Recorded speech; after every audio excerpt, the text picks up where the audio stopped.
Welcome to Back into the Future with Mark and Carol.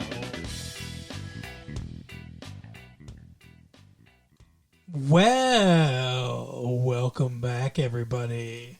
It's Back into the Future. We're here in the present with you. It's Mark. It's my lovely wife, Carol. How's you doing, Carol? How's you doing? I'm doing good. How you doing? It's been a very good week of drinking. Has it? I don't know. Has it? No. It hasn't? It's been a very bad week of drinking. Oh, okay. Why? There's been no drinking. That makes a very bad week. I guess that's for true. drinking. Actually, after this, I'm gonna get a glass of wine or something. Okay. I feel like something. You enjoy that. You're not going to, though. No, I have to get up at 6 a.m. Oh, my God. Stop doing that. Okay, I'll stop bringing home money. Wow. What? Nothing. Anyway, go ahead. What? Go ahead. You go ahead. What? You're the one who wanted to record. Yeah, that's right. I wanted to give our fans something. You don't give a fuck about them. I love you all very much. She said, but I have to get up at 6 in the morning. She said, no, I don't want to do it. We're here. We're here to talk to you about some stuff that we've watched recently. Yep, we have been binging. You know this show. You know the show we do. MTV show. That's right. It's on. We got Paramount Plus. We got another fucking streaming service. But I love it so much. It's almost as good as HBO Max. HBO Max and Paramount Plus are the two best ones. Yeah, like I could happily live the rest of my life with only those two, except 90210 is on Hulu. Yeah, that's the thing that sucks is like Disney Plus theoretically should be the best one, right? Because they've got all the Marvel movies, they've got all the Star Wars movies, they've got all the Simpsons episodes, they've got a ton of shit on there. Yeah. They own so much because they own Marvel, they own Pixar. All the Pixar movies are on there, all the Disney movies are on there, but we barely watch it. True. We've seen all the we did watch all the Marvel movies on there, so it was definitely useful for that. But it's like Netflix, I barely watch that anymore. Yeah, for sure. There's a few things on there that are still cool that I like, but there's very little on there anymore. Well, they haven't been like releasing their original stuff lately, and that's the problem. Like the stuff I like on there is Netflix original programming. Yeah. Like You. Yeah. And Stranger Things, and they still own Black Mirror, and yeah, they're waiting for Charlie Brooker to write another season of Black Mirror. So, Sex Education. Yeah, I'd like more Sex Education. That's a great show. So yeah, I mean, I will be all about Netflix if they ever, give us anything wonderful again. When Sex Education comes out, I'm sure we'll talk about that on this show. Mm-hmm. But this time we're talking about something on Paramount Plus. Are You the One? Yeah, it's an MTV dating show. And we are partway through season 2, so I think we should probably just stick to season 1 today. Yeah, right now I think we'll just talk about season 1. Because, we've been binging it, and we watch like an episode a night or so.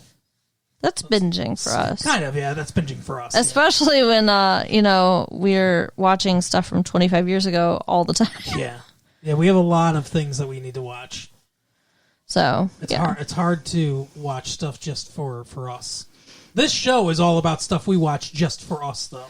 Yeah, that's what makes it great. So, anyway, Are You the One? You want to explain it? You want me Sure. to set it up? Or I'll explain it. You're better with details. All right. So the premise is they've got 20 people, 10 girls, 10 boys. They have administered this like super in-depth test to figure out who should be with who. Yeah, they're perfect match. Each guy has a perfect match girl. Each girl is a perfect match guy. Right.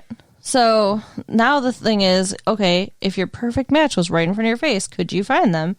And they are all living together, and they have to figure out who is their perfect match. And these are all people who admittedly are terrible in relationships. Right. So in order to get into this house, you've got to be attractive. Yeah. Terrible in relationships. In your 20s. In your 20s, be an alcoholic. Yeah, I was going to say love booze. And have matched with someone on this test. Yeah. So, yeah. And are pansexual, usually. What? People are fucking all the time. Oh, yeah. That's not what pansexual means, though. I know. Do you? Yeah, I do. Okay. Pansexual means you're attracted to all the different sexes. It means you're attracted to the person and not the gender. Is that what that is? I thought that was... Oh, yeah, okay. All right. Yeah, I see that. But yeah, that's the... Because you could be attracted to a girl, you could be attracted to a guy, you could be attracted to a guy that identifies as a girl, you could be attracted to a girl that identifies as a guy. Just any of the fluid genders. Or any standard gender. Yeah, I said girl and guy. Oh, okay. That's the first ones I said. Yeah, so this is not that, though. These are all straight people. Yeah, they're all straight. But we have found out that coming up is a season that is all fluid sexuality. Yeah. Like, everyone there is so they can bi. match with anybody. Yeah. I mean, that's going to be... I bet they don't do it. That's going to be so much harder. That's very hard, yeah.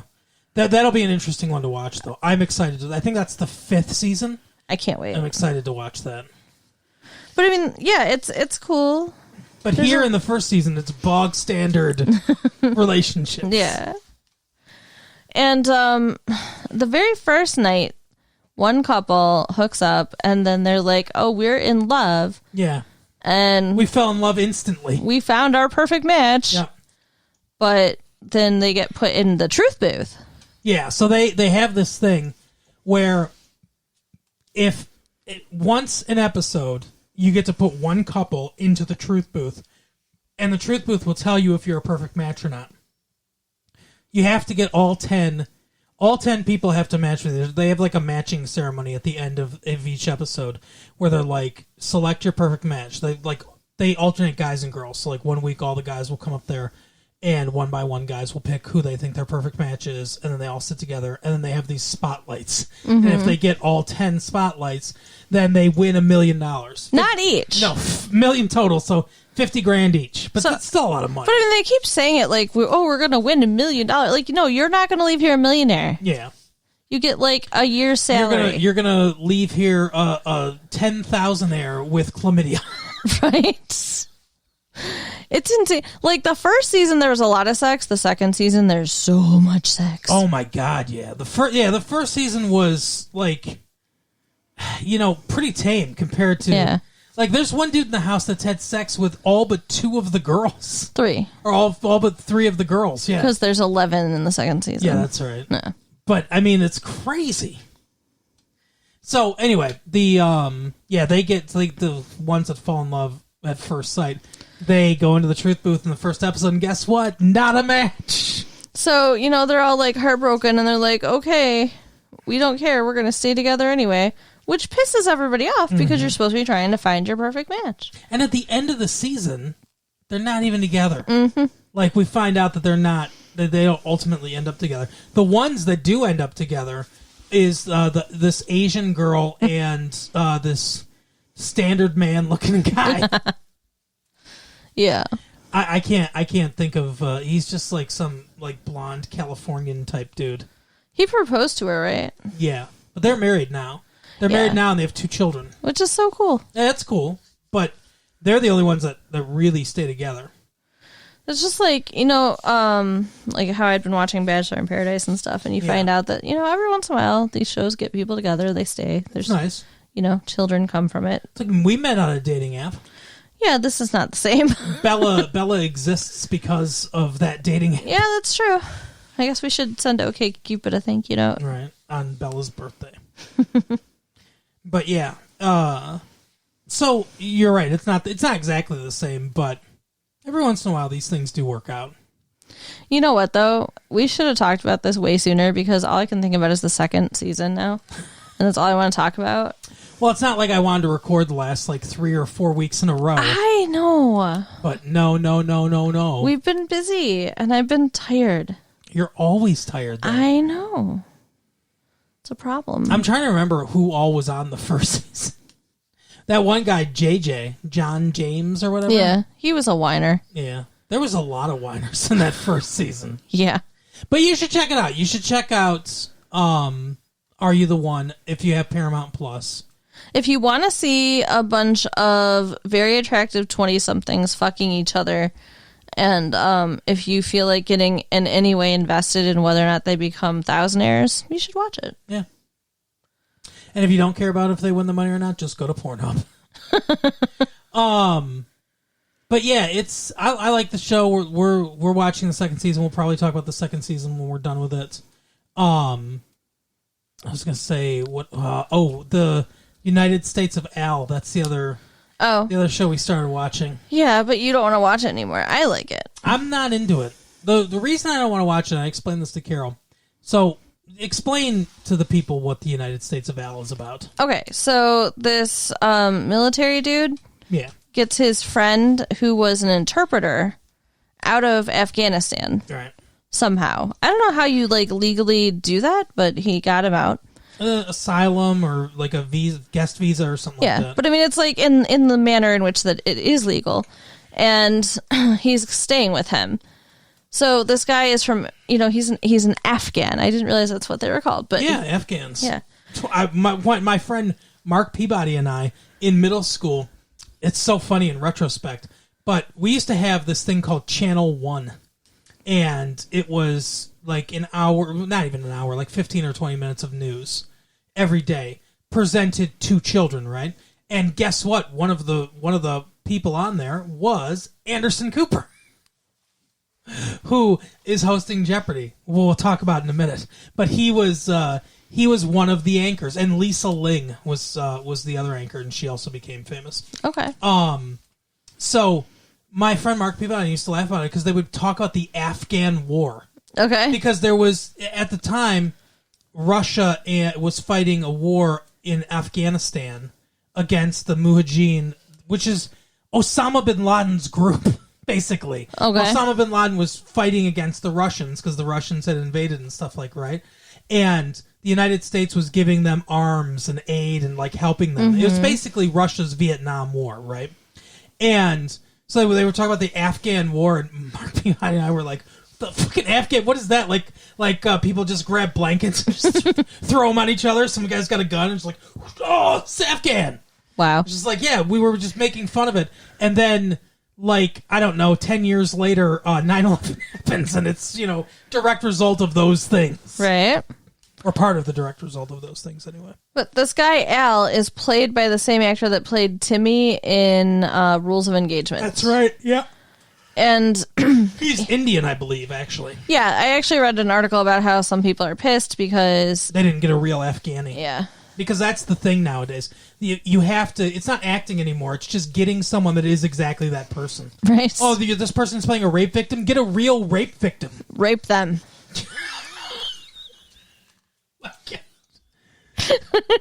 But it's like Bryan Cranston got a bunch of shit because he played a guy in a wheelchair, and it's like he's not in a wheelchair in real life.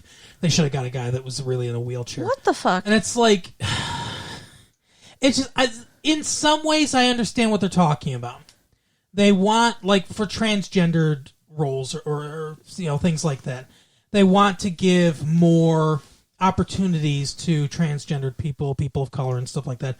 And I think that's totally fair. But it's acting. I wouldn't say to Laverne Cox, who's a transgendered woman that's on that Orange is the New Black show, the one that cuts hair and stuff like that. Okay, yeah. I wouldn't say to her, Laverne, you can only play transgendered people. Right. Don't play a straight person because you're not a straight person. So why are we saying that to straight people? Yes, we should give more. If you find qualified actors and stuff like that, you should give more of a chance to people of different abilities and stuff like that to play roles. But it's acting. Fucking Bryan Cranston can play a role. I think it's dumb. Oh, I agree. And the whole thing where it's he's not Afghani. And it's maybe they wanted that guy because he played Timmy on fucking Rules of Engagement. And maybe they thought that would bring some people to the show. And that's exactly why I wanted to watch it. Because I recognized that actor. I was like, oh, I loved him on that show. And if they got an Afghani, you'd be like, who the fuck is this? Why do I care? Yeah. Because everyone else on the show, besides Hank from Breaking Bad, is why do I care? Yeah. The one actor that's the military guy, he hasn't been in anything before. The girl that plays his sister, she hasn't been in anything before. Mm-hmm. They got Hank from Breaking Bad on there to be the dad, and that's fine. But he's not in the show a lot. Right. And he's not known for being the most hilarious person in the world. Well, apparently this show is not really supposed to be the most hilarious show in the world. No. I mean, it's not. It is kind of amusing in places, but it does, and I agree, I know what you're going to say, but I mean, it does kind of leave you questioning whether or not it's a drama or a comedy. Mm-hmm. But I still like it anyway. But yeah, so explain. I'm sorry, I interrupted you, but explain the show. So this guy is living with the Marine, and we're finding out all this sad shit about I'm thinking Marine, maybe he's not. I don't know. He's a Marine, okay, right. With the Marine. So, like, he's drinking a lot, he's divorcing his wife, who he doesn't live with anymore, he doesn't get to see his kid that much. Yep. His sister and him both live with their father. Yes. His sister, also an alcoholic right now, who her fiance was with him. Yep. And got killed. Correct. And killed so, yeah, she's mourning his loss. He's mourning his marriage. Everybody's sad. And this poor guy comes from Afghanistan. Like, I get to be with my buddy in America, and like nothing's what he thought it was going to be. Right.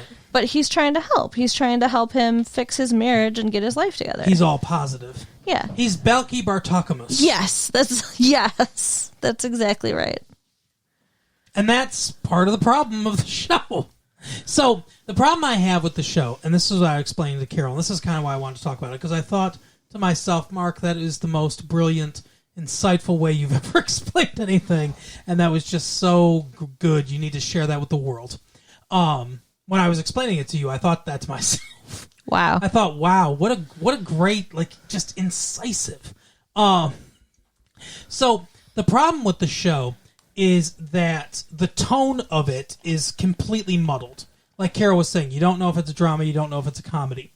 When you look at dramedies like 30-something or shows like that, or Parenthood, which is another one that I brought up, they're filmed in a certain way, and their style of humor is a certain way. They're filmed kind of more straightforward, not in the 3-camera sitcom setup. They're filmed more linearly, almost like a movie, and their comedy is organic. From they're not. You can tell when you're watching a sitcom. You know what a sitcom joke is. Mm-hmm. Somebody sets it up. Somebody tees it up. Somebody hits the punchline. That's a sitcom joke. It has a rhythm to it, and the humor from a show like Parenthood comes organically from the situations that are happening, like it would in real life. It's more realistic. So that's how you do a dramedy. That's how you can get the comedic tone into a more serious piece. What you don't do is what this show does. This show films the show as if it's a comedy. Classic. Oh, here she goes. Bless you. Thank you. Sorry. Classic 3-camera setup and classic sitcom jokes. The jokes that do exist in the show are all, setup, punchline, bang, bang, bang, sitcom jokes. But the subject matter is grim. Oh yeah. And it leans into it. It leans into the drama. It's not like, this is a shitty situation. It's not like Roseanne or Mom. Right. It's not like where there are grim stuff, but it's all played off as laughs. It's like dark comedy. Even the drama stuff is played more for laughs. Sitcoms will have that moment where things come to a head and there's a dramatic moment, and then everything else is jokes. And that works. But that's not what this does. Most of this is people talking to each other like, my fucking marriage is falling apart and shit like that. It's all very dramatic stuff with very few jokes. And when they do jokes, like I said, it's that classic, setup. The structure of this show is structured like a sitcom, but it's not written at all like a sitcom. And those two things are so incongruent with each other that you don't know what to feel. Why does it matter so much how it's filmed, how it's set up? Like, it's a story. Because those things contribute to the tone, Carol. The way it's filmed, the way the jokes are set up, those things contribute to the tone of the show. When you watch a show that's filmed like a sitcom, that has jokes like a sitcom, because we've been conditioned what a sitcom is for the past 60 years, you have an idea of what kind of tone that show's going to hit, and this goes totally against that. That's what I'm saying. It's like what they need to do is they need to make the jokes more organic to the story, and yeah, they could film it the way they film it. I guess that'd be fine. But they need to write the jokes more organically into the story instead of, set up punchline like they're doing. It's like an episode of Friends mixed with an episode of MASH. It does not make sense. There's another one. MASH is another one where it's a dramedy. Much more drama than comedy, but the comedy came from the situations, came organically from the stuff that was happening and was more gallows type humor.